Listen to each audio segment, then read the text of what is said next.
देवा मला बिगर लग्नाचं लय मारायचं मला बिगर लग्नाचं देवा तो कर काहीतरी नाही होत लग्न माझं. मी आहे ना, नोकरी आणि छोकरी मिळवून देणारा बाबा म्हणजे नोकचोक बाबा. जय नोकचोक.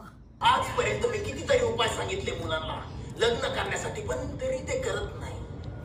तरी आज सांगतो, जय नोकचोक.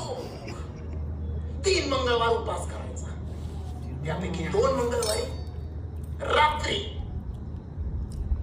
मंगळसूत्र घालून, मंगळ ग्रहाकडे तोंड करून मंगळ नावाच्या काळ्या कुत्र्याच्या शेपटीचं दर्शन घ्यायचं. जय नोकचोक. ओम मंगलम मंगलम, ओम मंगलम मंगलम. आणि 3ऱ्या मंगळवारी रात्री मंगळ ग्रहाकडे तोंड करून मंगळ नावाच्या कुत्र्याच्या शेपटीच्या खाली मंगळ ठिकाणी दंगल करायची. मंगळ ठिकाणी दंगल करायची म्हणजे काय? म्हणजे शेपटीच्या खाली चावायचं.